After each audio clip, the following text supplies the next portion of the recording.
Pero her court smarts just allows her to fool the opponent. 6 for FEU, 7 for the Lady Falcons. And Laguillas almost got away with a dink right there, but hindi man lang nakatawid. So we are tied at 7 once again. It's been a combination of offense and errors para sa magkabilang koponan. Correct. Makikita mo, yung focus nila hindi pa ganun katindi. But later on, when push comes to shove, these players will really go at it.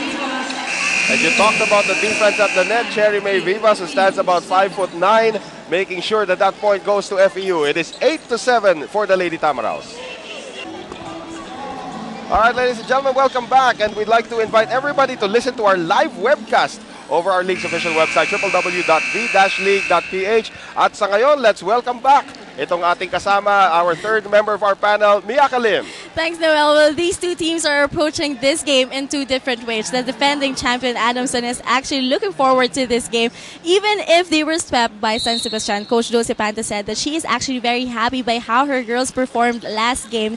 Despite missing the services of their guest players, she said, nakitang-kita naman daw na they played with the fighting spirit, and that's all that matters. So from champions to fighting for third place, Coach Dulce said that they are still going to play as if they're rooting for the championship. Now, as for Coach Nestor Pamilyar, this game is actually dedicated to all the people who are following the FEU team. He said that his girls are actually overwhelmed by the support given to them. So to keep them from being disappointed, winning the third place for them would be the least that they could do. Now, they actually missed 2 practicing days due to venue problems, but Coach Nestor said that it doesn't really matter because he is confident that all his girls came out here to play today. Guys? Thank you very much, Miyaka Lim. And that courtside report was brought to you by Mighty Strong, Mighty Fast, Mighty Bond. Ang pagbabalik ni Miyaka Lim. Ang pagbabalik ni Miyaka. Pati na rin si Coach Ronnie. Ang pagbabalik namin. And it's 9-8 right now in favor of FEU. Nerissa Bautista denied at the net there by Morada. And now denied by De Leon. Pero lumabas ang bola at the point for Adamson. The coaches who promised a hotly contested series. But of course, the players have a lot to say about that. A lot of players starting out slowly here today. A lot of unforced errors. Kaya naman Angela Benting nagtatangka.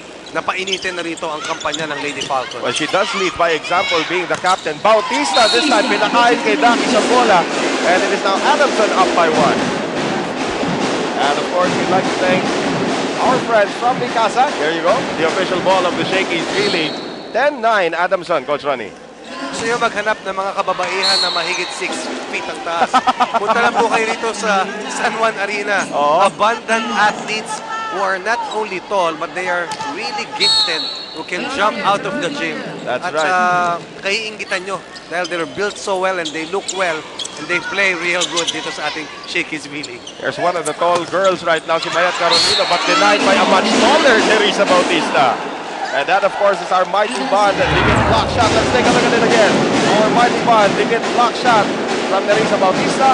Brought to you by Mighty Strong, Mighty Fast, Mighty Bond. In the battle at the net, more often than not, the taller player will have the advantage. At pinakita na si Nene Bautista yung sipag niya and good anticipation. And we have our service ace here from Joanna Botor Carpio.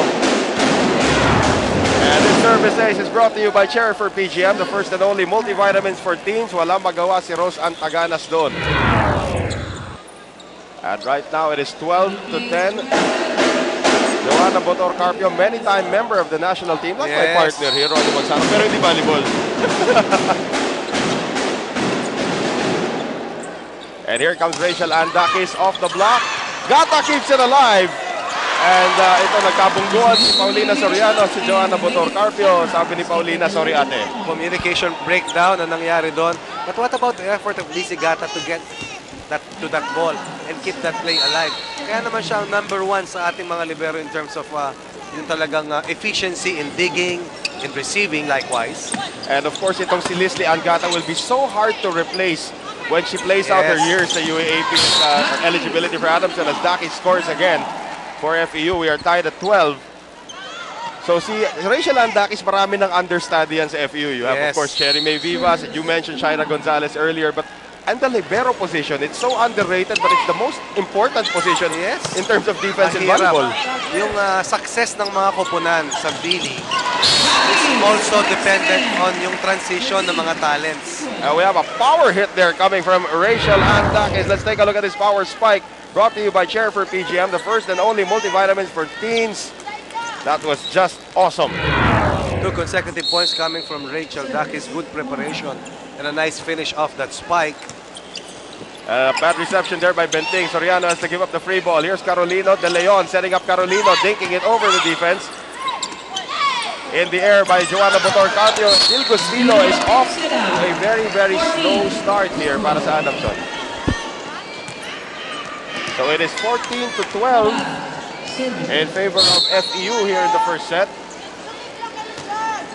Morada with the serve and another bad reception here for Angela Benting. Yes, taking her eyes off the ball. Makikita natin dito, pagkabulusok ng Adamson, magkakaroon ng mental breakdown. Babalik on the other side ng FEU. Kaya naman 3 puntos ang kanilang kalabakan, 15-12 first set. And here is Joanna Botor-Carpio setting up Gustilo. And finally, Gustilo gets her point. Pero ka-importante ang good reception. When you receive the ball well, gives you a chance to attack on offense. 13 for Adamson, 15 para sa FEU. On deck to serve, Nene Bautista. And Bautista's serve goes in. Carolino on the angle. Here comes Sang Laguilles. Paulina Soriano off the block. Carolino keeps it alive. Morada nag-alangan pa. And here comes Dakis again. She's on her element here in the first set. That's why FEU is in the lead, 16-13 dito sa ating technical timeout. And we have our technical timeout number 2 here in set number 1. We'll be right back.